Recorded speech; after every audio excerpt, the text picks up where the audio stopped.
Baik, tema kita hari ini insya Allah teman-teman sekalian sesuai yang kita sepakati pada teman-teman panitia, yaitu pemimpin ideal. Ya. Bahasan kita teman-teman sekalian masalah pemimpin ini memang penting sekali. Ya, penting sekali. Kita beranjak daripada statement yang disampaikan oleh Ali bin Abi Thalib radhiyallahu anhu. Beliau mengatakan pada saat beliau menjadi khalifah, menjadi raja, beliau mengatakan harus di setiap komunitas itu ada pemimpin. Baik pemimpin itu saleh atau pemimpin itu fasik. Lalu kalau pemimpin saleh itu kita tahu orangnya baik segala macam, itu yang paling ideal gitu kan. Tapi Ali bin Abi Thalib mengatakan bahkan yang fasik, yang ada sedikit pelanggaran-pelanggaran agamanya gitu kan. Lalu seseorang bertanya di sebelah beliau mengatakan, wahai Amir Mukminin, wahai orang-orang pemimpin orang beriman, karena pada saat itu dia jadi raja gitu. Kalau orang saleh kami tahu, tapi kalau orang fasik bagaimana? Apa kata Ali bin Abi Thalib? Dengannya lah, ya, dengannya jalan-jalan akan aman. Dengannya juga musuh akan dihadapi dan juga ya, dengannya pendapatan negara akan ada, bergerakan ekonomi. Serta juga dengan adanya pemimpin tersebut, paling tidak seorang beriman bisa beribadah kepada Allah semampunya sampai ajalnya datang. Tentu statement ini bukan berarti mengatakan kita berharap ya ada pemimpin yang fasik, tidak. Tetapi kita sedang membahas di mukadimah kita tentang pentingnya kepemimpinan dalam Islam. Sampai-sampai Ali mengatakan ini penting ya. Dan kalau ada orang saleh itu yang terbaik. Kalau tidak ada maka siapapun yang jadi pemimpin harus ada pemimpin gitu ya.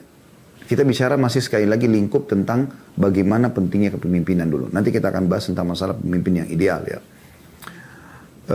Begitu juga Umar bin Khattab radhiyallahu anhu mengatakan dalam statement beliau yang masyhur ya.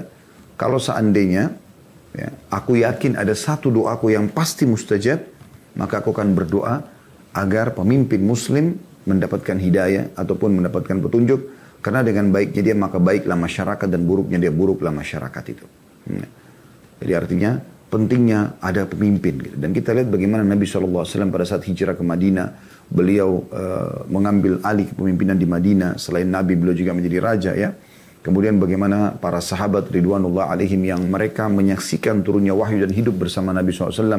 Mereka sepakat harus ada khalifah, ya, penerus kepemimpinan Nabi SAW, sehingga mereka sepakat pada saat itu untuk mengangkat Abu Bakar ya, di Bani Thaqif ya, atau di Bani Thaqifah ini di satu lokasi ya, tempatnya suku Thaqif ya. Kemudian setelah Abu Bakar meninggal dunia, saat akan meninggal beliau memanggil sekretarisnya Utsman bin Affan untuk menulis wasiat agar menunjuk Umar menjadi khalifah, pengganti pemimpin. Kenapa harus ada regenerasi begini? Karena pentingnya kedudukan kepemimpinan itu kan. Dan harus ada pemimpin. Apalagi kita akan sebutkan nanti sifat-sifat pemimpin itu harus memang ada pada diri dia sehingga bisa menjadi pemimpin yang ideal. Betul juga pada saat Umar bin Khattab mau meninggal, beliau mengumpulkan 6 orang sahabat yang tersisa yang dijamin masuk surga oleh Nabi SAW. Uthman bin Affan, Ali bin Abi Thalib, Talha bin Ubaidillah, Zubair bin Awam, Sa'ad bin Abi Waqqas, dan Abdurrahman bin Auf. Ya. Kemudian beliau mengatakan, masuklah ke dalam kamar ini, ada kamar di rumah beliau mengatakan, ini kamar sering saya gunakan untuk memecahkan perkara kaum muslimin. Maka masuk kalian berenam di sini dan Abdurrahman, engkau adalah pemimpin majelis ini, dan jangan keluar dari kamar ini kecuali sudah tunjuk satu orang khalifah yang akan memimpin umat ini. Kalau tidak penting, tidak mungkin Umar lakukan ini, radhiyallahu anhu. Dan beliau langsung menghunuskan pedangnya sambil mengatakan, kalau kalian tidak menentukan pemimpin yang terkenal, maka aku akan tebas leher kalian semuanya. Saking pentingnya. Tentu Umar tidak lakukan itu, karena Umar tahu mereka adalah orang-orang yang baik, orang-orang yang saleh. Tapi Umar ingin menunjukkan tentang pentingnya masalah ini gitu ya. Pada saat Utsman bin Affan dinobatkan setelah Umar bin Khattab dan meninggal, masyarakat Madinah langsung membaiat Ali bin Abi Thalib gitu kan. Dan terus saja waktu demi waktu kaum muslimin memilih pemimpin-pemimpin. Dan kita tahu teman-teman sekalian, jangankan kita bicara lingkup pemimpin negara. Dalam Islam banyak sekali kepemimpinan ya. Contoh misalnya dalam sholat. Ya. Ada imam dan kita kalau sholat berjamaah, pahalanya lebih besar, dimotivasi ya. Untuk ikut kepada seorang pemimpin gitu ya. Dia memimpin, dia ruku-ruku, dia sujud-sujud gitu kan. Bahkan kalau anda baca dalam bab fikih, kalau seandainya ada imam yang sholat berdiri, dan tiba-tiba dia sholat duduk, kata Nabi SAW, duduklah kalian.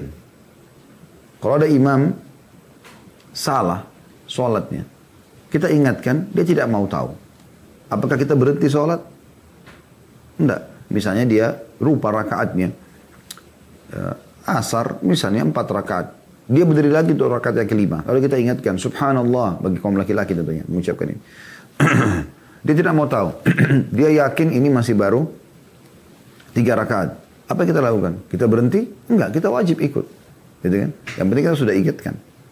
Dan Nabi SAW mengatakan kalau imam benar dia dapat pahala kalian. Kalau dia salah, maka bagi dia antara dia sama Tuhannya, mereka dia akan dapat tergantung niatnya dia dan kalian akan tetap sah sholatnya gitu. Kemudian kita tahu juga ada safar, dikenal dengan Amir Safar. Bagaimana Nabi SAW mengatakan janganlah seseorang dari kalian safar 2 orang atau lebih kecuali sudah menunjuk salah satu menjadi pemimpin dalam safar tersebut. Nah, pemimpin ini menentukan berhenti di mana, jalan ke mana, jam berapa jalan gitu kan. Kita juga tahu ada pemimpin dalam perang, panglima perang. Dan Nabi SAW selalu mewasiatkan masalah wajib patuh kepada pemimpin perang tersebut. Walaupun Anda merasa diri Anda lebih pintar daripada dia.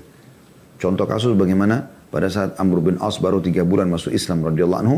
Nabi SAW langsung tunjuk menjadi pemimpin perang. Di pasukan perang ada Abu Bakar, ada Umar, ada Uthman, ada Ali, ada Talha, ada sahabat-sahabat Ridwanullah alaihim yang senior. Dan Amr bin As ini tadinya pembenci Islam. Gitu kan? Tapi dia jadi pemimpin. Tempat terjadi sedikit permasalahan dengan Umar bin Khattab di dalam perjalanan karena waktu itu musim dingin, ya. Amr bin As larang menyalakan api. Umar marah, Umar mengatakan muslimin kedinginan. Lalu kata Amr bin As, itu keputusanku. Umar datang kepada Abu Bakar lalu mengatakan, Abu Bakar ini Amr.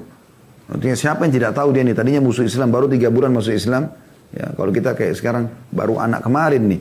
Tiba-tiba dia mau mengatur-ngatur begini gitu. Ya. Sekarang muslimin kedinginan. Pasukan kedinginan harusnya ada api. Mereka hangatkan badan. Lalu kata Abu Bakar, ya Umar. Ini adalah pemimpin yang ditunjuk oleh Rasulullah. Dan Rasulullah tidak mungkin salah. Maka ikuti saja. Umar pun ikut. Berjalan waktu. Ya. Tidurlah mereka malam itu istirahat semampunya karena dingin sekali kan. Pagi-pagi bangun Amr bin As dengan hikmah Allah junub. Gitu kan. Dia minta didatangkan air untuk mandi junub oleh salah satu prajuritnya. Karena kedinginan dia tayamum. Ini belum pernah terjadi di kalangan para sahabat gitu. Maka Umar dengar, Umar tegur, hai Amr, bagaimana caranya kau tayamum ini sementara ada air? Gitu kan.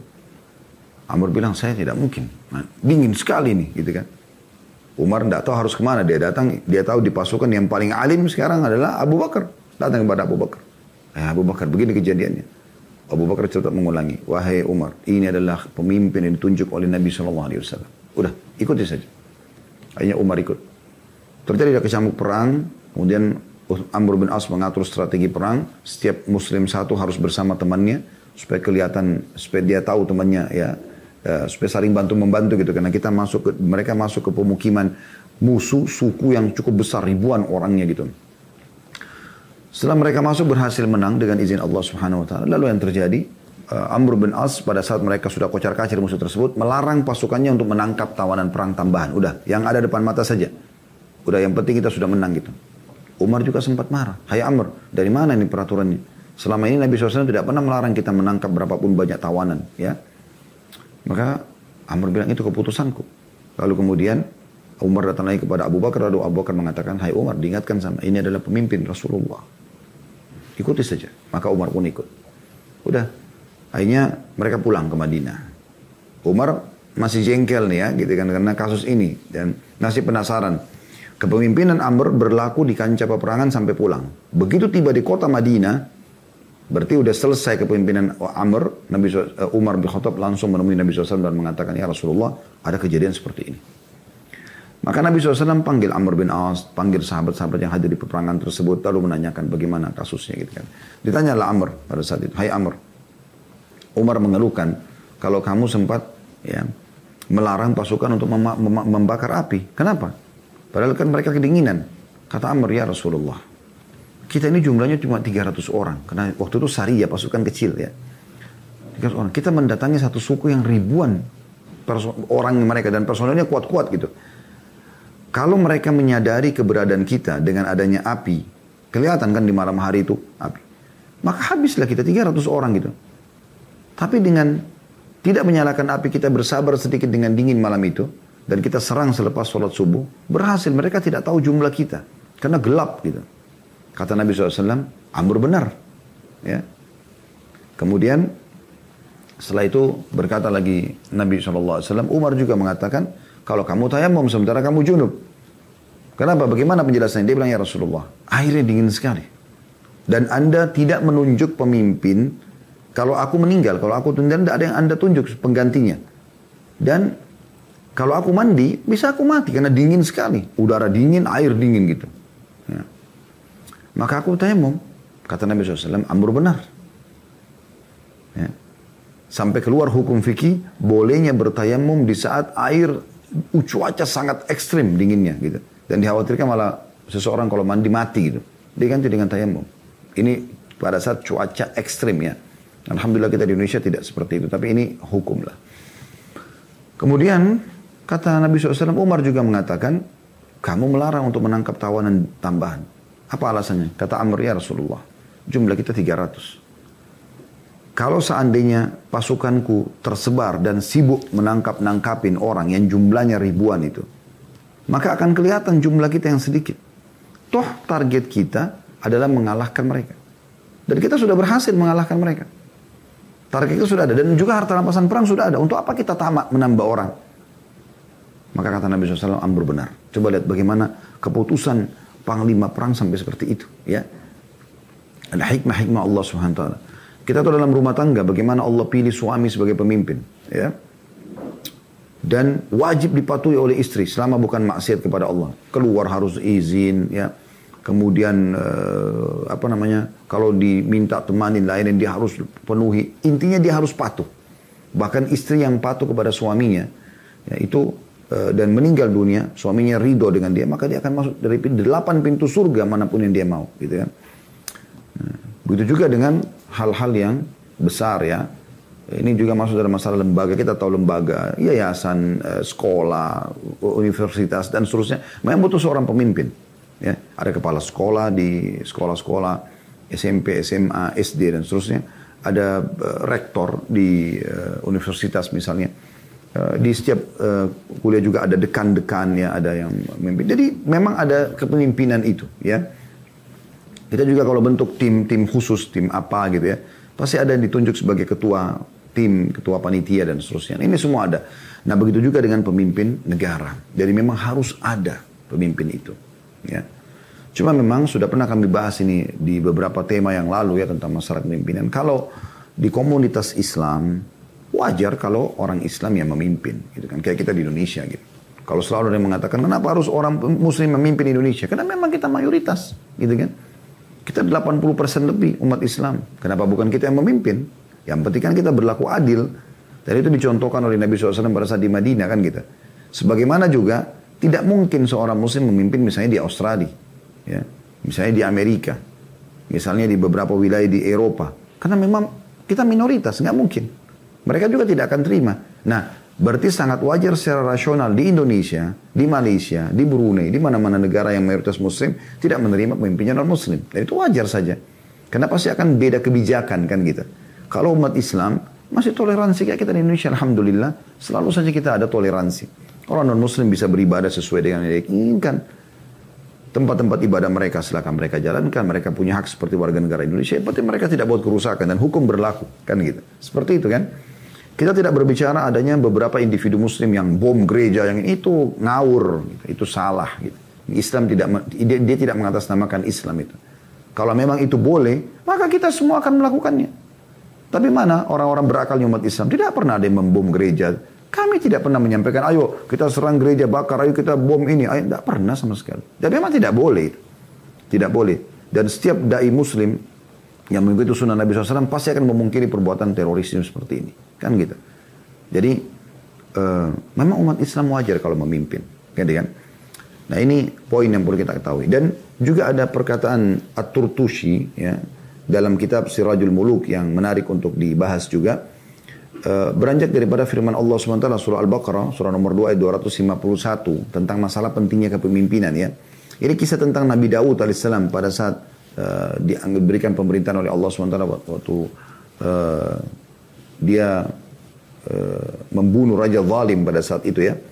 Allah SWT mengatakan di akhir ayatnya, kita tidak bahas dari awal, karena awalnya kisah Nabi Daud AS cukup panjang, tapi di akhir ayat ini saksi bahasan. Beliau mengangkat potongan ayat ini. Bunyinya, A'udhu billahi minasyaitonirrajim, walaula daf'ullahi nasa ba'dahum bi ba'din lafasadatil ard. Ya. Artinya, seandainya Allah tidak menolak keganasan ya, sebagian manusia dengan sebagian yang lain, maka pasti terjadilah kerusakan di muka bumi. Ya. Teman-teman sekalian, waktu itu raja yang zalim ada. Dia membuat kerusakan di muka bumi. Maka butuh gerakan untuk melakukan, untuk menghilangkan kezaliman dia. Allah SWT membentuk, memudahkan orang-orang beriman itu membentuk pasukan. Di antaranya Daud AS masuk. Sampai Allah mudahkan dia membunuh raja zalim tersebut. Lalu Allah berikan dia pemerintahan. Ya. Makna daripada ayat ini, kata beliau, seandainya Allah tidak menegakkan pemimpin di muka bumi untuk menolak kesemena-mena yang kuat terhadap yang lemah dan membela orang yang dizalimi atas yang menzalimi, niscaya hancurlah orang-orang yang lemah. Manusia akan saling memangsa, segala urusan menjadi tidak akan teratur dan hidup pun tidak akan tenang. Rusaklah kehidupan di atas muka bumi. Kemudian Allah menurunkan karunia kepada umat manusia dengan menegakkan kepemimpinan. Allah Subhanahu wa taala mengatakan, tetapi Allah mempunyai karunia yang dicurahkan atas alam semesta.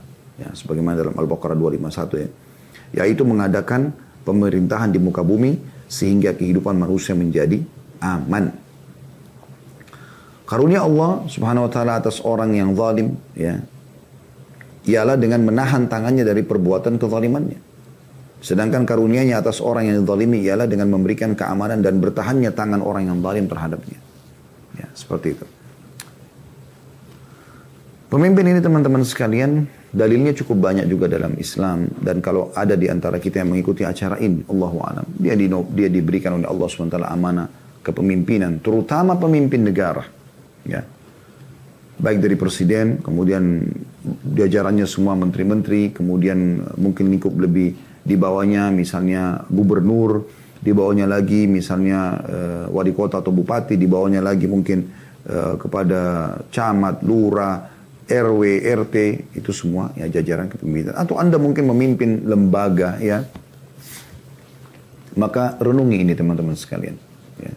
Pada saat Anda bisa menjalankan amanah itu dengan baik, bukan menungganginya untuk maslahat pribadi, tapi bagaimana menjadikannya sebagai sebuah ajang pahala.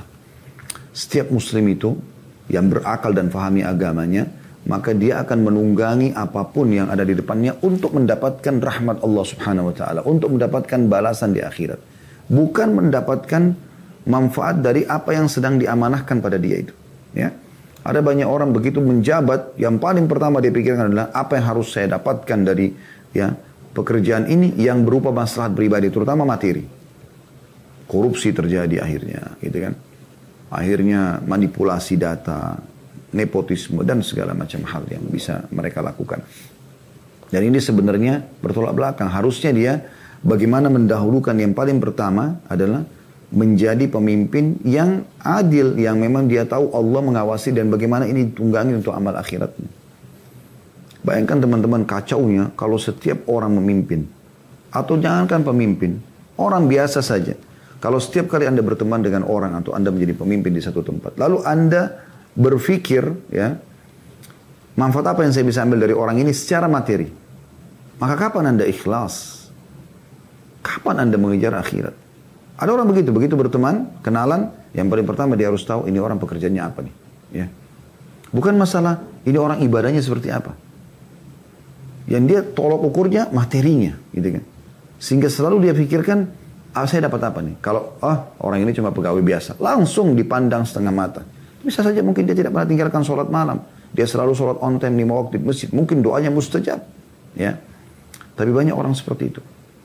Padahal Islam sudah mengajarkan bukan itu yang harus kita lihat. Tapi kita harus melihat tentang bagaimana hubungannya dengan Allah SWT. Umar bin Khattab radhiyallahu anhu pada saat menjadi khalifah dan ingin mengangkat seseorang ya, menjadi gubernur atau pemimpin di wilayah-wilayah kekuasaan beliau. Maka yang paling pertama ketakwaannya. Bukan kekayaannya. Bukan kepintarannya. Ketakwaan hubungan dia sama Allah SWT.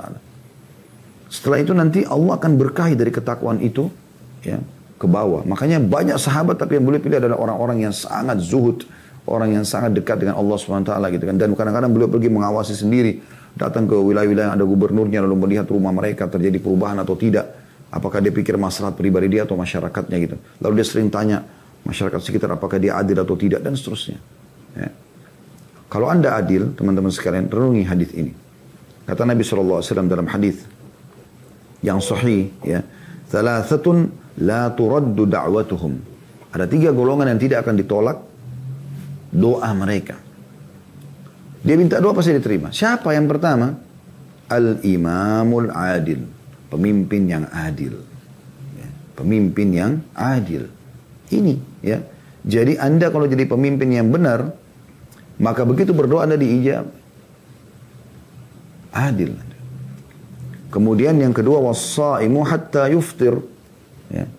Orang yang puasa sampai dia buka puasa. Yang ketiga, wa da'watul mazlum. Dan orang yang terzalimi. Ya, ini akan, ya teman-teman sekalian, mendapatkan doa mustajab. Hadis ini riwayat Tirmidzi dan Ibnu Majah. Dan disahihkan oleh Syekh Albani hadis ini. Ya. Begitu juga hadis yang masyhur, ya, tentang 7 golongan yang Allah naungi pada hari kiamat, ya. Yang sangat masyhur hadis ini. Kata Nabi SAW dalam hadis riwayat Muslim, sab'atun yudhilluhumullah fi dhilli yawma la dhilla illa dhillu. 7 golongan yang pasti Allah akan naungi nanti di mahsyar, lagi kepanasan, tidak ada naungan kecuali naungannya. Perhatikan yang pertama Allah sebutkan. Yang pertama, yaitu al-imamul adil, pemimpin yang adil. Padahal setelahnya itu, anak muda yang tumbuh di atas ketaatan Allah, kemudian orang yang hati terikat dengan masjid, kemudian 2 orang yang saling mencintai karena Allah berkumpul dan berpisah karenanya, kemudian orang yang diajak berzina dengan perempuan yang memiliki kecantikan dan kedudukan, dari dia menolak, dia mengatakan aku takut kepada Allah, kemudian orang yang bersedekah sampai dengan tangan kanannya sampai tangan kirinya tidak tahu, kemudian seseorang yang mengingat Allah sendirian lalu meneteskan air mata. Artinya semua orang yang ahli ibadah nih, tapi yang pertama disebutkan adalah pemimpin yang adil. Itu bayangkan bagaimana itu luar biasanya gitu. Ya. Jadi kalau kita bicara teman-teman sekalian pemimpin yang ideal, ya, maka Allahu a'lam kami melihat ini sifat pertama sehingga membuat mereka ideal, yaitu mereka siap adil. Mereka siap adil artinya betul-betul memberikan hak masyarakatnya. Dia tahu ini adalah kedudukan sebagai amanah. Sehingga dia tidak akan memilah, bukan karena ini punya hubungan sama dia, punya hubungan kekerabatan, dia kenal keluarganya, lalu kemudian zalim, lalu dia tolong yang terzalimi, ya, yang harusnya dia tolong dengan kedudukan dia, enggak, malah dia bengkalikan karena dia pikir dia tidak kenal orangnya. Tidak, bukan begitu. Ya. Makanya Umar bin Abdul Aziz rahimahullah, seorang khalifah masyhur yang memimpin tahun 99 sampai 100 Hijriah, itu pernah beliau lagi menempel sendiri dinding rumahnya yang rusak, ya. Dan itu sudah biasa terjadi dalam keseharian beliau. Tiba-tiba ada anaknya lari mendekati dia dan berdarah bagian kepalanya gitu, ya. Dan di belakangnya ada seorang ibu mengejar bersama dengan anaknya juga gitu, dalam kondisi kayak ketakutan gitu. Lalu kemudian tiba-tiba Umar bin Aziz melihat, lalu dia bertanya pada anaknya, ada apa dengan kau? Dia mengatakan, orang ini memukul kepala saya, ditunjuklah anak itu gitu. Maka Umar tanya, ya, kepada ibu itu, ada apa ibu? Dia bilang, saya minta maaf wahai Amir Mukminin, anak saya tadi berantem sama anak anda, terus kemudian dia dipukul, maka dia balas memukul. Ya. Dia dipukul, jadi anak ini duluan dipukul gitu. Lalu dia balas memukul. Maka Umar bin Abdul Aziz memastikan ternyata betul anaknya yang salah. Setelah ditanya kembali ke anaknya mengakui kesalahan tersebut. Maka akhirnya Umar mengatakan, ketahuilah wahai ibu, ya, bahwasanya tidak ada kezaliman di sisiku. Dan ditanya, apakah ibu sudah terdaftar orang-orang yang menerima bantuan dari negara? Dia mengatakan belum. Maka kata Umar bin Abdul Aziz, pastikan anda akan mendapatkan itu. Ya. Jadi bagaimana keadilan yang ada? Dia tidak memandang ini apakah anaknya atau bukan gitu. Tidak penting bagi dia gitu. Tidak penting orang itu tidak punya kedudukan, yang penting keadilan karena dia tahu dia akan dihisap oleh Allah Subhanahu wa taala pada hari kiamat nanti. Nah, ini poin yang perlu digarisbawahi, ya.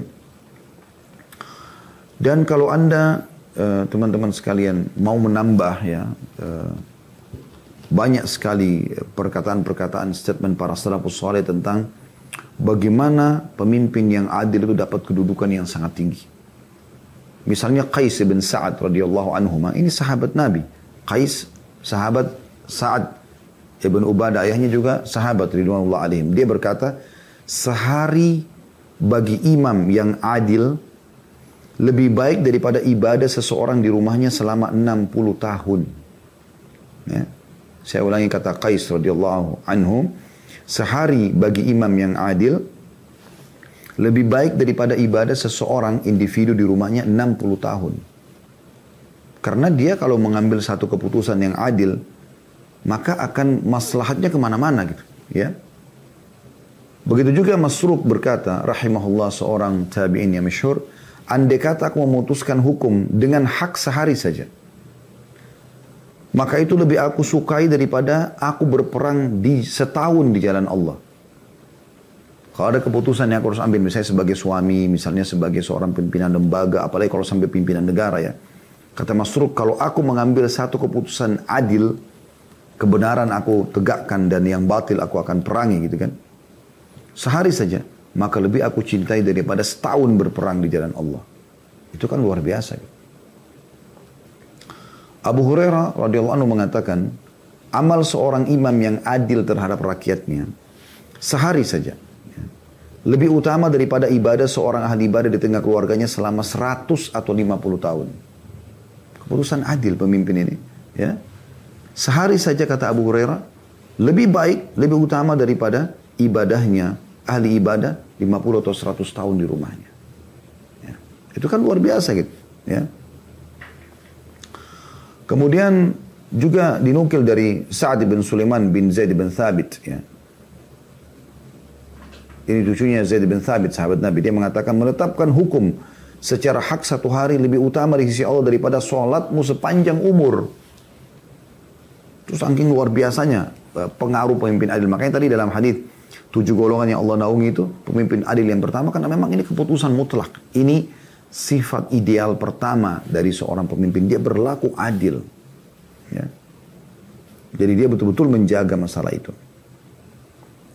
Wahab bin Munabbi berkata, ya, rahimahullah, apabila seseorang pemimpin berkeinginan melakukan kecurangan atau telah melakukannya, maka Allah akan menimpakan kekurangan pada rakyatnya di pasar, di sawah, pada hewan ternak, dan pada segala sesuatu. Dan apabila seseorang pemimpin berkeinginan melakukan kebaikan dan keadilan atau telah melakukannya, niscaya Allah akan menurunkan berkah pada penduduknya. Jadi sebenarnya dari dia, ya, pemimpin ini adil, maka akan makmur gitu. Ini menurut beliau baru niat saja sudah Allah berikan keberkahan itu. Ya. Bahkan dinukil sebuah kisah teman-teman sekalian, ya, pada saat wafatnya Umar bin Abdul Aziz rahimahullah, ada seorang alim di wilayah Irak sana. Dia kedatangan seorang tetangganya lalu mengatakan, wahai imam, sesungguhnya ya, tetangga saya, kambing tetangga saya memakani tanaman di depan rumah saya. Apa kata alim tersebut? Inna lillahi wa inna ilaihi raji'un. Sesungguhnya telah wafat Amir Mu'minin pada hari ini. Padahal mereka waktu itu belum ada medsos. Belum ada medsos gitu. Tapi orang ini mengatakan inna lillahi wa inna ilaihi raji'un. Dia bilang Umar bin Abdul Aziz meninggal. Rajanya. Kata orang yang sedang tadi merasa terzalimi itu, dia mengatakan, kenapa anda mengatakan itu? Iya. Karena dia bilang pada saat Umar bin Abdul Aziz bernobat menjadi khalifah, dia mengatakan tidak boleh ada kezaliman di wilayahku. Dan kita bisa lihat selama 2 tahun beliau memimpin, belum pernah teman-teman sekalian ada kejadian kezaliman. Sampai dikatakan dalam buku-buku sejarah, belum pernah di masa 2 tahun itu serigala memangsa domba. Coba bayangkan. Karena keadilan dia, Allah subhanahu wa ta'ala berikan taufik. Allah berikan taufik. Ya. Maka ini perlu teman-teman sekalian digarisbawahi. Ya.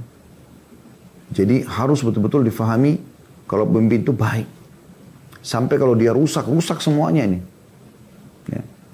Sebagaimana Al-Walid bin Hisham berkata, rahimahullah, sungguhnya rakyat akan rusak karena rusaknya pemimpin. Dan akan menjadi baik karena baiknya pemimpin. Artinya, kalau pemimpin itu baik, gitu kan, dia berlaku adil, maka akan baik. Nggak usah gitu teman-teman. Kita sekarang berumah tangga misalnya. Saya sebagai suami berlaku baik dengan istri saya penuhi kebutuhannya, saya ramah, saya ingatkan kalau dia salah. Tentu kadang-kadang harus marah, karena nanti ada sifat pemimpin juga itu tegas ya. Marah gitu kan, kalau memang dibutuhkan. Nabi SAW marah pada saat terjadi pelanggaran agama gitu kan. Tapi marah ini karena bentuknya meluruskan kesalahan, bukan karena kebencian terhadap fisik gitu kan. Maka kita akan temukan, kita akan disukai dalam rumah tangga itu. Kita akan nyaman dan mereka pun nyaman ya, seperti itu. Sufyan ats-Tsauri rahimahullah berkata, seorang ulama tabi'in masyhur ya, pada saat bertemu dengan Abu Ja'far al-Mansur, ini Khalifah Abbasi ya, raja pada saat itu. Dia bilang, aku tahu ada seorang laki-laki yang bila ia baik, adil, maka umat akan baik. Dan jika dia rusak, maka rusak umat. Kata Abu Ja'far al-Mansur, siapa dia? Kata Sufyan ats-Tsauri rahimahullah, Anda. Anda. Gitu. Maka pemimpin yang adil ini pasti pemimpin yang ikut bersama dengan rakyatnya. Rakyat mendapatkan keadilan yang sama semua. Tidak ada yang diistimewakan. Mau hubungan kerabat atau tidak gitu kan. Sehingga pihak yang merasa kuat tidak memiliki keinginan melakukan kezaliman. Karena dia tahu kalau dia zalim tetap dia dihukum walaupun dia kuat. Secara materi atau apa yang lainnya gitu. Ya. Adapun pihak yang lemah tidak merasa putus asa karena dia pasti yakin akan mendapatkan haknya, keadilan. Ya. Bahkan ada sebuah kata hikmah berbunyi, pemimpin yang baik adalah pemimpin yang orang-orang tak bersalah merasa aman. Ya. Dia tidak salah, dia tidak merasa. Kalau Anda hidup di satu wilayah, Anda kalau tidak salah, Anda tidak pernah takut, maka berarti baik itu. Ya. Dan orang-orang yang bersalah merasa takut, itu dianggap wilayah yang luar biasa gitu ya. Itu berarti pemimpinnya baik. Pemimpin yang buruk ialah pemimpin yang orang-orang tak bersalah merasa takut. Nggak ada salahnya tapi ketakutan. Seakan-akan akan dicari-cari kesalahannya gitu. Dan orang-orang yang bersalah merasa aman. Makin terlindungi. Nah ini berarti pemimpin yang buruk. Ya. Umar bin Khattab radhiyallahu anhu pernah mengangkat Al-Mughirah ibn Syu'bah radhiyallahu anhu majma'in. Seorang sahabat juga. Jadi gubernur di Kufah. Sebelum diangkat kata Umar begini. Hai Mughirah. Hendaklah orang-orang baik merasa aman denganmu. Dan orang-orang jahat merasa takut terhadapmu. Nah, ini statement yang menarik ya. Gitu. Dan ini kita bisa masukkan dalam sifat ideal yang kedua teman-teman sekalian. Yaitu dia tegas terhadap kebenaran. Tegas. Bukan keras. Bedain ya. Tegas itu ini boleh, ini nggak boleh. Karena dibutuhkan, kalau pemimpin itu tidak tegas, lemah, keputusannya tidak ada, dia semuanya menterinya yang ambil keputusan, atau wakilnya, atau kayak di rumah tangga istrinya yang ambil keputusan, anaknya ambil keputusan, atau di lembaganya malah di sekolah misalnya guru-gurunya, bukan dia. Lalu apa gunanya jadi pemimpin dia? Tapi dia tegas pada sesuatu yang benar ya. Ini boleh, ini nggak boleh, selesai. Ini instruksi jalankan. Ini penting sekali. Ya. Karena ini hal yang harus digarisbawahi ya. Ada satu kata hikmah diambil dari bahasa Arab, terjemahnya kurang lebih begini. Dikatakan seburuk-buruk harta ialah yang diinfakkan. Ya maaf, seburuk-buruk harta yang tidak diinfakkan. Seburuk-buruk harta yang tidak diinfakkan. Seburuk-buruk teman yang lari ketika dibutuhkan. Kita butuh dia malah tidak ada. Seburuk-buruk pemimpin, ini saksi bahasan kita, ialah pemimpin yang membuat orang-orang baik takut. Seburuk-buruk negeri adalah negeri yang tidak ada kemakmuran dan keamanan. Dan sebaik-baik pemimpin adalah pemimpin yang seperti burung elang yang dikelilingi bangkai. Bukan pemimpin yang seperti bangkai yang dikelilingi oleh burung elang. Ya. Artinya dia pemimpin. Orang-orang jahat semuanya takut sama dia. Di sini teman-teman sekalian bukan masalah ditakut ini menjadi sebuah poin, bukan untuk ditakuti, tapi orang yang jahat takut, bukan semua orang, yang jahat takut, karena orang ini tegas, salah benar-benar, nggak ada, itu baru punya sifat kepemimpinan. Siapapun depan mata dia nggak melihat jabatan orang, dia melihat jalur nasabnya, dia nggak melihat hubungan kekerabatan, kenal atau tidak kenal, intinya salah yang benar, ya. Ini sifat yang harus diketahui. Gitu. Sifat ideal yang ketiga, teman-teman sekalian, yang mungkin kita bisa katakan ini pemimpin, ya, yaitu pemimpin yang suka memaafkan. Jangan pernah mengkhayal teman-teman sekalian, tidak ada orang yang jelek-jelekin Anda. Mustahil itu. Mengkhayal itu. Anda mau semua orang acung jempol begini? Nggak bakal terjadi, teman-teman sekalian. Mustahil. Akan ada orang yang beginikan Anda. Sehebat apapun Anda menjaga itu. Loh, kok bisa Ustaz bilang begitu? Coba lihat kehidupan Nabi SAW. Coba lihat kehidupan para nabi-nabi. Bukankah mereka manusia terbaik? Apakah semua orang acungkan jempol untuk Nabi SAW? Bahkan di Mekah yang langsung menjelekkan Nabi SAW siapa? Paman kandungnya, sekaligus besannya, Abu Lahab.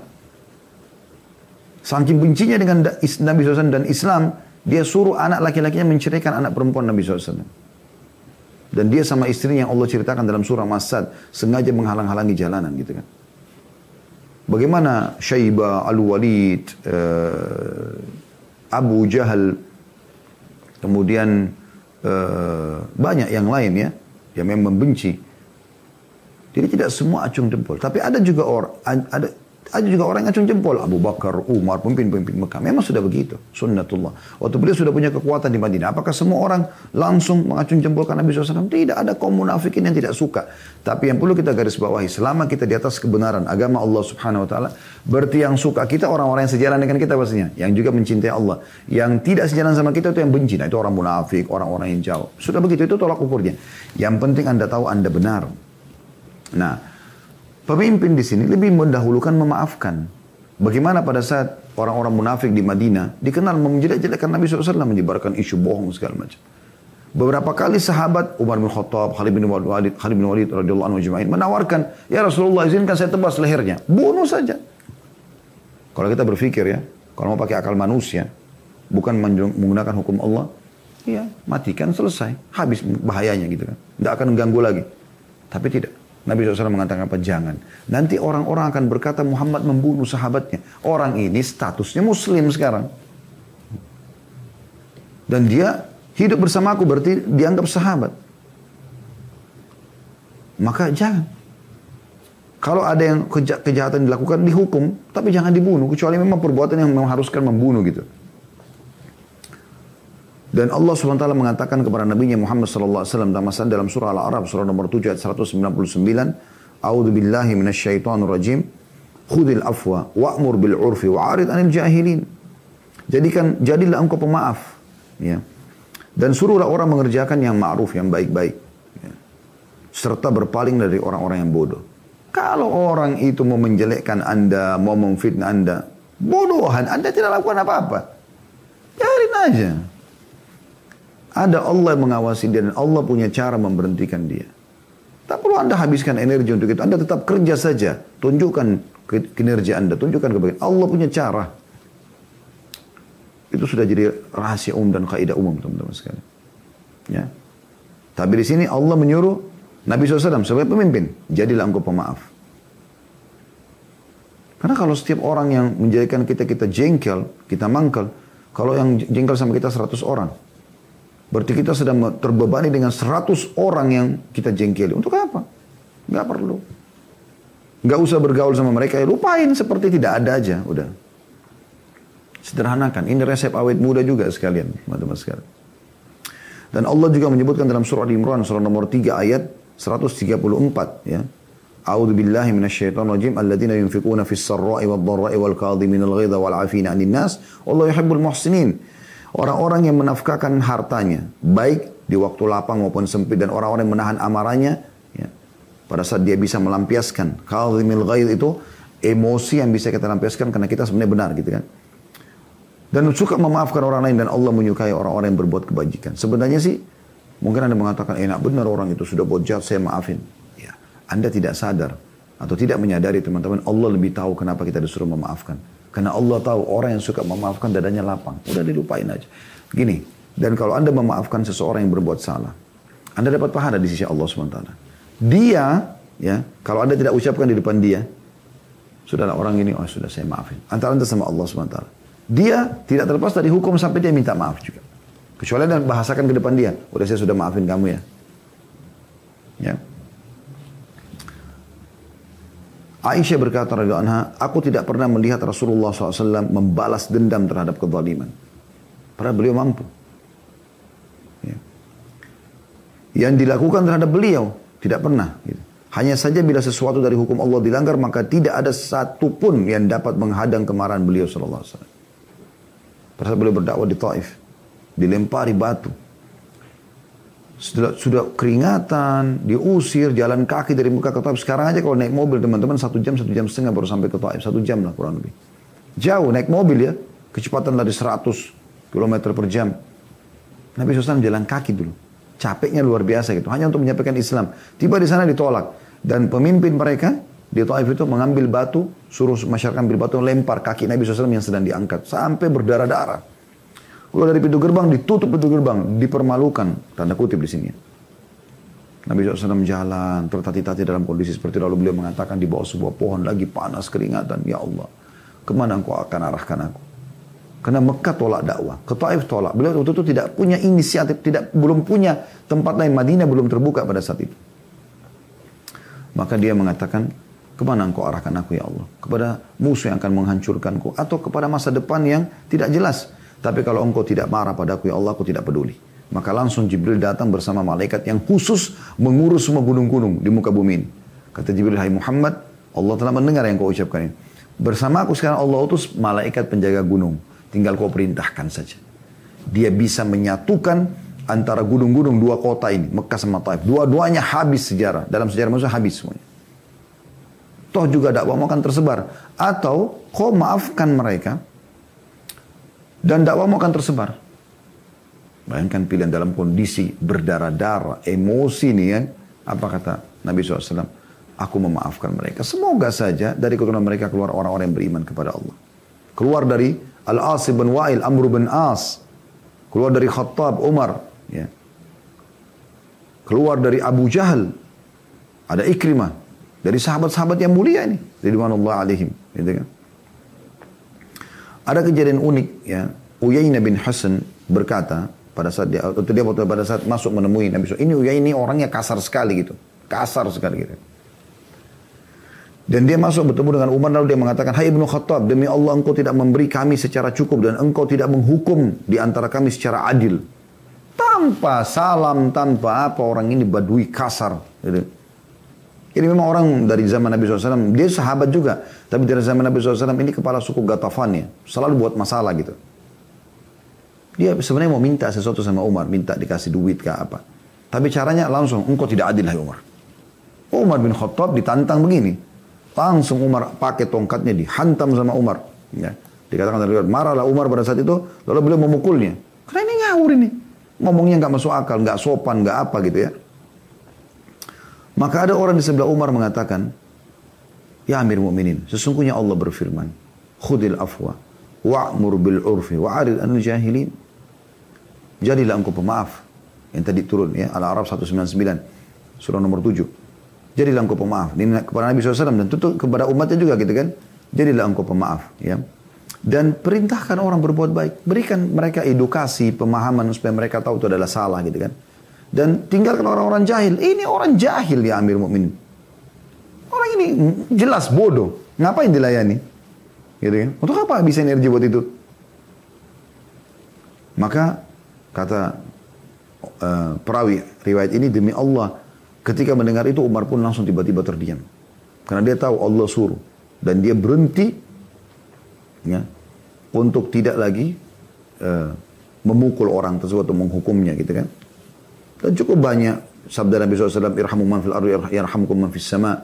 Kasihilah orang yang di bumi, maka yang di langit akan mengasihi kalian. Hadis yang masyhur ini ya.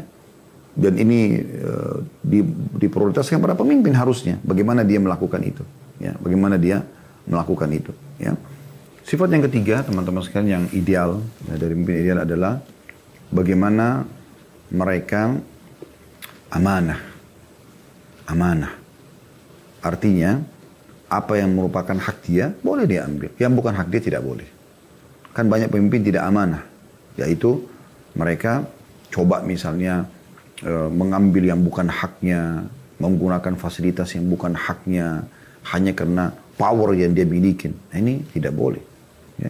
Dan Nabi SAW sudah menyebutkan tentang masalah khianat ini ya. Tidak amanah berarti khianat gitu kan. Bagaimana itu adalah tanda-tanda orang munafik. Kata Nabi SAW, tanda-tanda orang munafik ada 3. Ya. Kalau dia berbicara dia berbohong, kalau dia berjanji dia mengingkari, dan kalau dia diberikan amanah dia berkhianat gitu kan. Dan bagaimana beratnya, termasuk orang yang sangat berat siksaan hari kiamat adalah pemimpin yang berkhianat terhadap rakyatnya. Kalau Anda mengkhianati satu orang saja, misal contoh, ya, maka sudah cukup orang itu akan, teman-teman sekalian, akan mengambil pahala kita atau menutup kita di depan Allah SWT pada hari kiamat. Ya. Itu berat itu. Ya. Dan itu adalah sifat yang ketiga. Tentu kalau kita ingin bahas ini panjang sekali teman-teman sekalian, tapi kita ringkaskan, dan Anda sudah tahu amanah. Di mana-mana orang kalau amanah itu dibutuhkan, orang akan dicari gitu kan. Ya. Karena sifat amanah ini yang bisa dipegangi dari seseorang. Ya. Dan bagaimana Umar bin Khattab sibuk mencari amanah atau orang-orang yang amanah itu ya. Dan beliau mengatakan, seseorang yang amanah tidak akan berkhianat. Ya. Seseorang yang amanah tidak akan berkhianat. Ya. Hanya saja pengkhianat diberi amanah, lantas wajar saja ia berkhianat. Jadi kalau orang yang dasarnya memang mukmin baik, maka dia tidak akan berkhianat kalau orang amanah. Tapi kalau ada orang yang berkhianat, berarti memang dasarnya dia pengkhianat itu. Ya. Dan beliau betul-betul menyortir, jangan sampai ada yang lewat dalam masalah seperti ini. Artinya siapapun jadi pemimpin di wilayah beliau, selalu beliau jaga itu. Kemudian yang keempat teman-teman sekalian, ini bagaimana seorang pemimpin itu juga alim. Ini ideal, kita bicara idealnya. Harusnya dia alim. Alim masih memahami tentang hukum Allah Subhanahu wa taala. Ini penting. Ya, ini sayang sekali di wilayah kita dan beberapa wilayah yang lain ya. Dia tidak dijadikan sebagai skala prioritas. Bahkan banyak pemimpin mungkin baca Quran pun masih salah. Dia tidak faham mana hukum halal haramnya Allah. Bagaimana bisa ini? Anda lihat bagaimana Nabi SAW menobatkan Abu Bakar ya, untuk menjadi khalifah setelah beliau. Maksudnya beliau mengatakan perintahkan Abu Bakar agar memimpin sholat. Dan pada saat itu pemimpin sholat adalah seorang pemimpin. Dan akhirnya sahabat juga sepakat. Karena mereka tahu Abu Bakar adalah orang yang terbaik setelah Nabi SAW.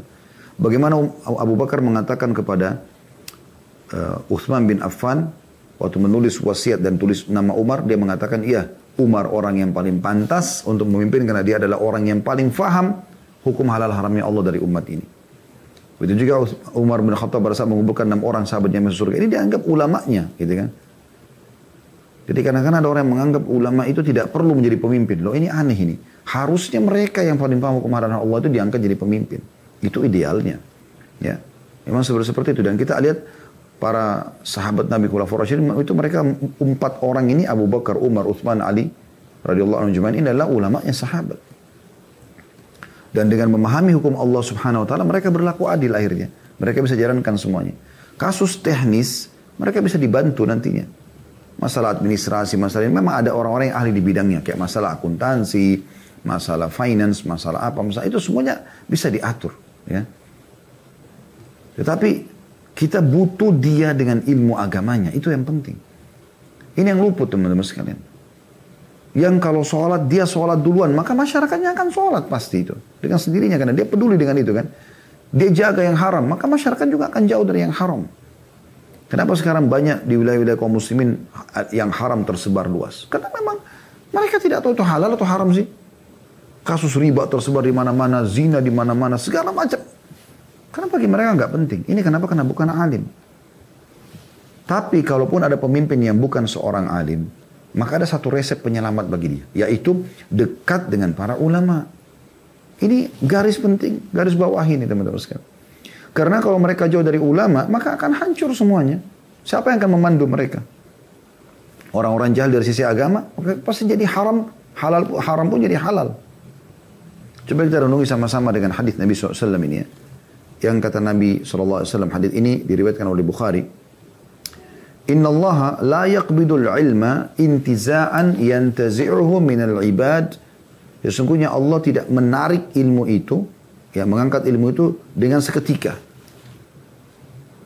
Maksudnya sini ilmu agama ya, sehingga mereka tahu apa yang Allah ridhoi, apa yang Allah tidak ridhoi gitu ya. Walakin yakbidul ilma biqabdil ulama.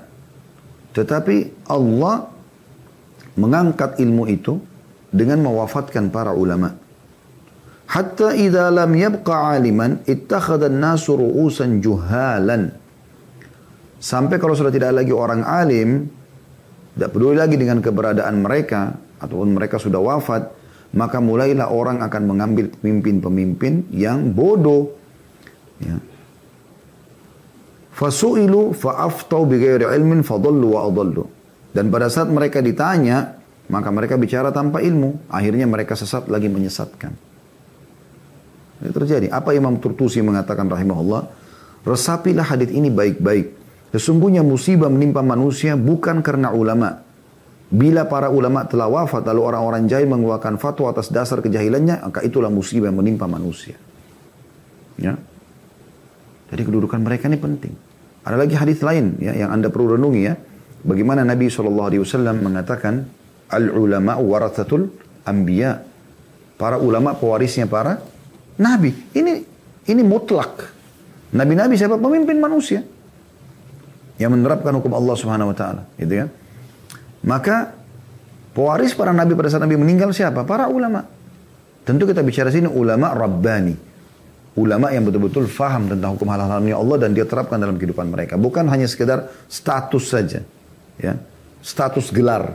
Ustadz, doktor, profesor, kiai. Bukan gelar. Tapi isi. Berisi nggak ini orangnya dari sisi hukum agama Allah. Dan bagaimana praktek dalam keseharian dia. Banyak orang gelarnya banyak.